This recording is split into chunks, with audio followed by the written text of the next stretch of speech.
taxação. Ontem era uma ameaça que ia se concretizar e realmente aconteceu. Trump taxou o aço brasileiro, taxou o alumínio brasileiro. Como o governo vai reagir? Relevantes do governo Lula relatam que o melhor caminho para lidar com a decisão do presidente Trump de sobretaxar o aço é partir para uma negociação, como a que foi feita durante os governos de Michel Temer e Jair Bolsonaro. O caminho vem sendo mais defendido por setores do governo e há um histórico bem-sucedido pelo Brasil com o mesmo presidente. O país segue negociando e chegou a soltar uma nota nesse sentido. Disse que medidas são de responsabilidade exclusiva do governo dos Estados Unidos e serão por ele administradas. E que o governo brasileiro considera que a aplicação de restrições sobre as exportações não se justifica e segue aberto a construir soluções que melhor atendam às expectativas e necessidades dos dois países nos setores de aço e alumínio no Brasil e nos Estados Unidos. O tarifaço do Trump tem impacto grande no Brasil e deverá ter a resposta, mas como o recado do Trump é mais aos outros países, o Brasil entrou aí, como diz a música do Paralamas de Sucesso, o Brasil entrou de gaiato nesse navio. Essa resposta até agora tem sido a mais adequada, professor?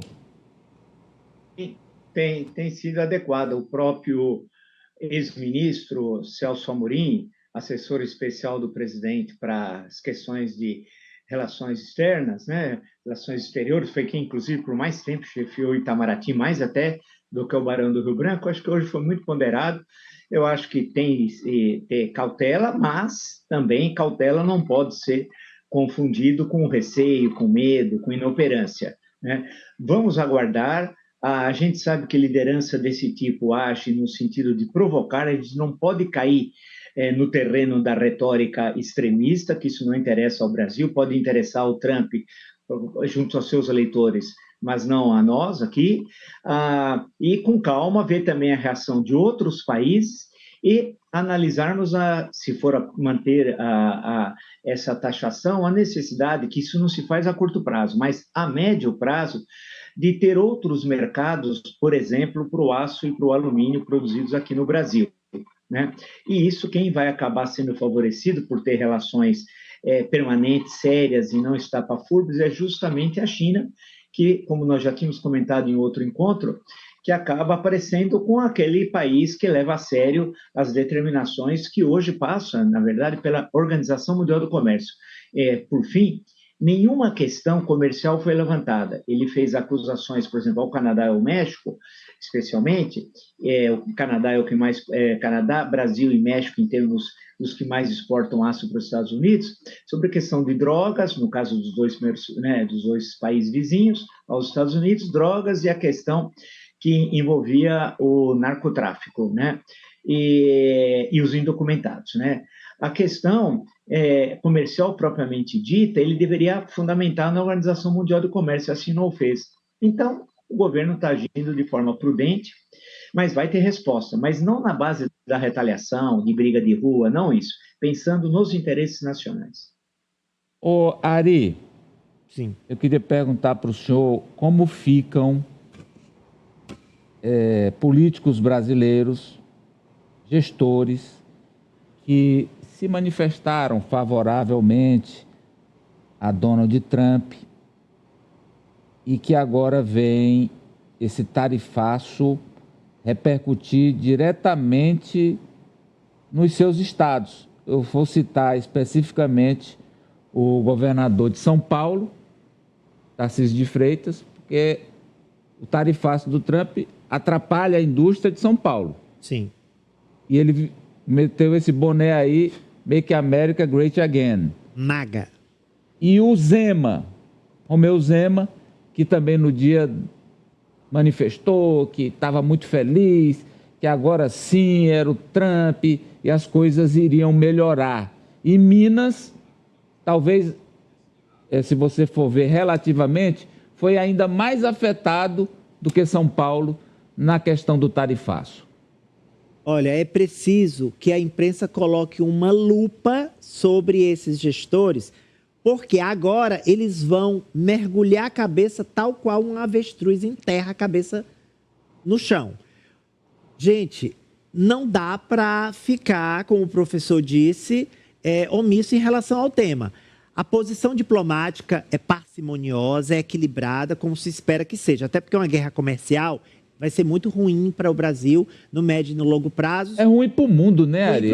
Mas falando especificamente daqui, uma reação diplomática desmedida, né, do Itamaraty poderia produzir uma reação também desproporcional de lá e seria ruim para a gente. Agora, colocando isso de lado e corroborando com a fala do professor, esses políticos que o Amadeu citou e outros, nesse momento, eles saem do palco, do teatro. Antes, no primeiro governo Bolsonaro, quando o Trump tomou medidas semelhantes, quando ele sobretaxou nosso aço, nosso ferro, o próprio presidente Jair Bolsonaro mudo estava, mudo ficou. Porque àquela época a diplomacia também poderia ter reagido, também de maneira parcimoniosa, embora eu duvide, considerando quem ocupava o Itamaraty à época, mas não, ele se calou como se ele aquecesse, como se ele concordasse com as sobretaxas que nos prejudicavam. Então é preciso botar uma lupa sobre esses senhores e perguntar, embora a imprensa seja chamada de, como é, França? Foi chamada de Torquemada, o novo Torquemada, o inquisidor. A culpa é da imprensa, agora a gente tem que ir lá e questioná-los. Outro que também surfou no trumpismo foi o presidente da Argentina, Milei. Javier Milei. E a Argentina fortemente impactada. A maior parte do aço e do alumínio que o país exporta é para os Estados Unidos, tarifados fortemente pelo Trump, França.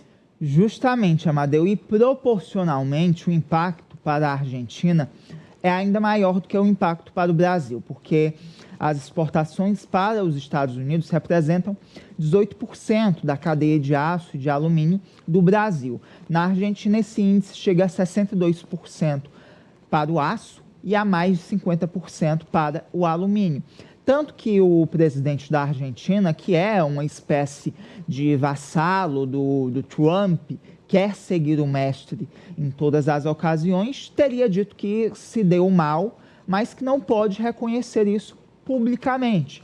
Então esse é o cenário, Amadeu. Quem imaginava que o Trump iria privilegiar esses babões dele, esses vassalos, se enganou redondamente, porque o Milei, que já comanda um país que economicamente está em uma situação complicadíssima, agora se vê numa situação ainda pior com essa medida do Trump. Será que é tão difícil? Eu vou recorrer aqui ao professor.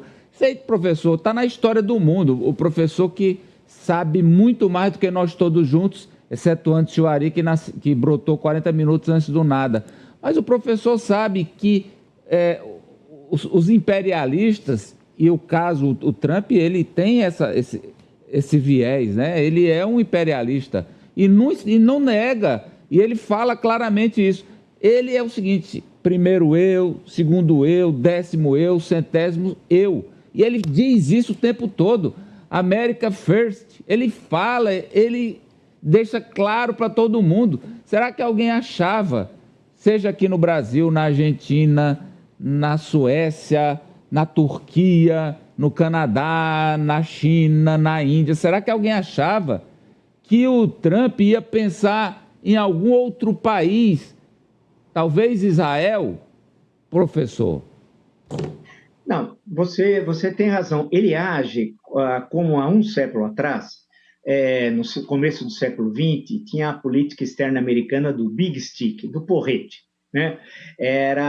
Os Estados Unidos inúmeras vezes invadiu ali os países da América Central e do Caribe, né? Inúmeras vezes. Então, era como se fosse uma continuidade do território americano. Basta lembrar, no caso cubano, quando vence a Guerra Hispano-Americana, em 1898, Estados Unidos, inclui, a Cuba era colônia, passa a ser um país independente, sob domínio americano, depois tem a retirada das tropas, mas inclui uma emenda na Constituição cubana, chamada Emenda Platt, que permitiu os Estados Unidos invadir Cuba. É uma coisa fantástica, a gente esquece, passa o tempo, né? Mas tem que ver como era exercido esse domínio. Porém, desde a época do Franklin Roosevelt, já nos anos 30, depois da Depressão, né? E depois da Segunda Guerra Mundial, o mundo mudou, o mundo é outro. E depois, ainda com o fim da União Soviética, e nesse século, com a emergência da China, e hoje com a geopolítica hoje, você não tem mais uma relação de dois países, mas tem em áreas recortadas a disputas, por exemplo, China já é uma presença internacional quase tão importante como os Estados Unidos, mas tem a Índia na região do Oceano Índico e por aí vai, o mundo mudou. Então, o que vai acontecer é que essa é a política do passado, não é do presente nem do futuro.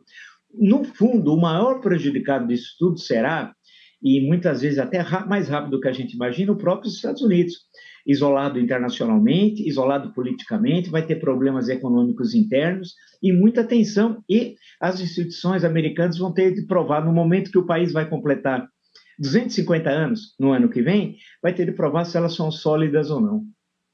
E tem um detalhe, ontem foi divulgada a pesquisa que a maioria dos americanos está favorável a tudo que o Trump está fazendo.